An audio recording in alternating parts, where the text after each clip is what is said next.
Hello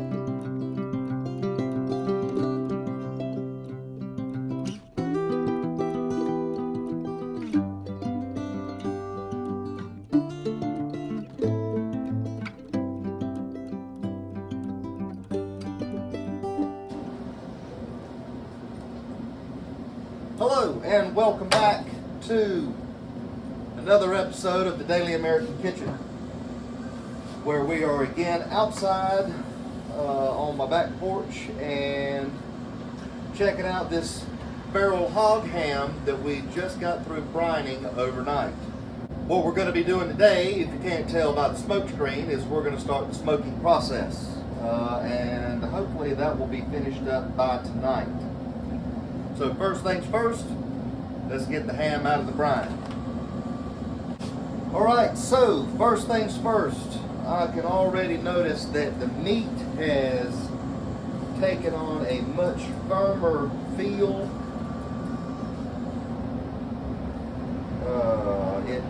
It is darker and more unified in its coloring. And it's just overall very firm. If you've ever cured a piece of meat, they do this when they're exposed to a curing agent. Honestly, I didn't know what to expect, but I'm still a little bit surprised by that. Very interesting, very cool. So what I'm going to do is I'm now going to dry this off.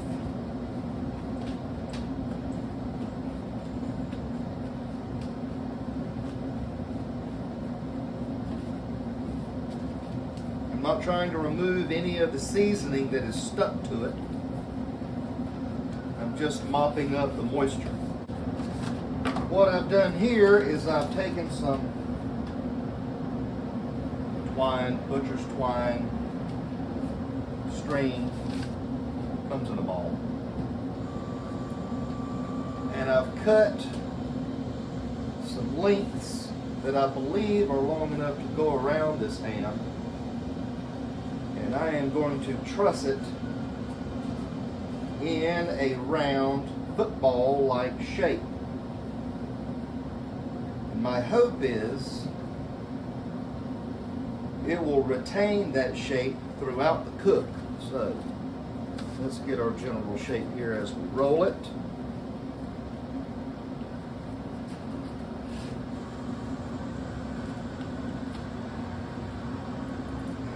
We want it to look just like that. Lay it here. Now there is a varied amount of knots that you can use. There's one called a butcher's knot that I'm unfamiliar with, but I do know that a good old box knot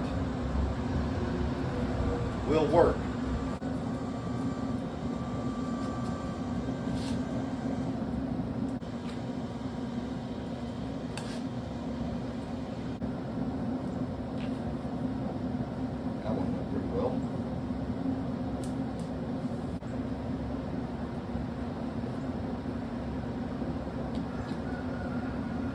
Still got a little bit of overhang right there, so what I'm going to do next is take one of these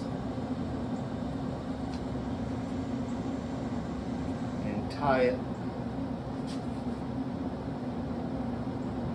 lengthways.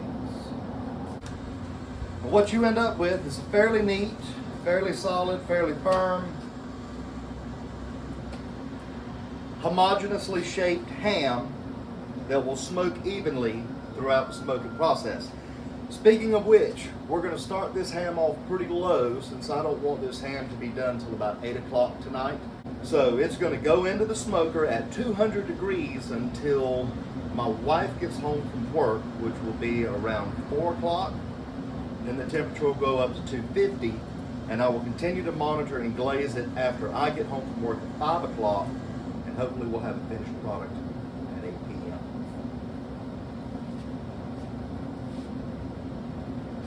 On the smoker. There she sits, all nice and tidy. I'll see you in a couple hours, bud. Go ahead and turn our smoker off. It is now 703. Check that out. What do you know about that, guys? What do you know about that?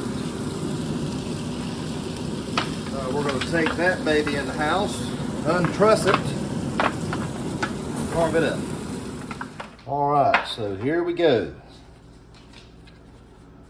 Let's get this. Well, look at that.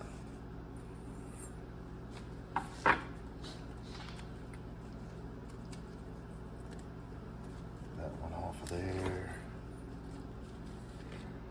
Now, how many of y'all were thinking those were going to catch fire while I was doing this smoke? Neener, neener, neener.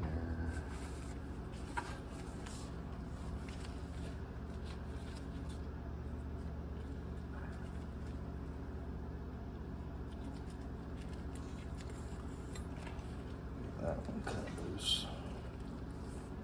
Let's see if this thing held its shape. All right, now there's one more.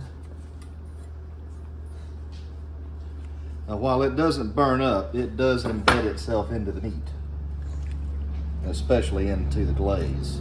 Sometimes you do have to go fishing for them. All right, let's start carving it up here. See what we wound up with.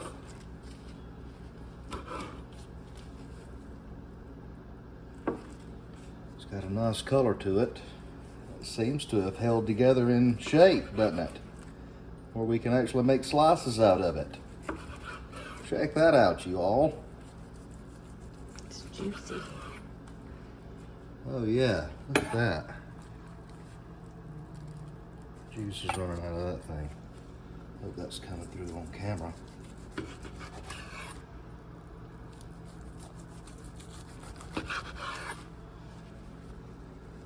And there we go. Boneless feral hog ham. A smoke ring.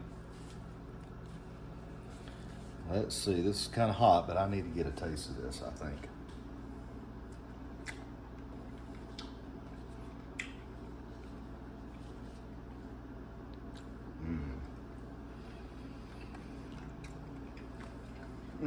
Okay. First things that come to mind. Glaze on the outside is nice and sweet. The inside of the ham is salty. You know, it tastes like it's a cured ham. But it's more tender. And it's just got an extra richness to the flavor. Credit goes out to John William for the, which is my cousin, for the recipe for the brine. And Google for the finishing temperature. You know, in America, we look everything up on Google. But that's absolutely fantastic. I recommend this 10 out of 10. Will do again. And I actually have another one to do just this very thing. Anything I would change, I would probably glaze it more often for a little bit of sugary glaze on it. But other than that, this is the best ham. This is the best ham I've ever tasted. I don't really like ham that much, but this is fantastic. So, again, thank you all for stopping by. I hope you like part 2 of this feral hog ham cook. Please give this a try. You won't regret it. Suggestions for what you would like to see on the Daily American, please leave those in the comments below. Don't forget to like and subscribe and share. This, I believe, does need to be shared. People need to know more about this. The notification bell button so you'll know the next time that we're in the Daily American kitchen. And thank you for stopping by. Peace. Not my best outro, but I'll piece something Do the together thank you for stopping by again, because I think I might have missed the piece. Okay. And thank you for stopping by. Peace.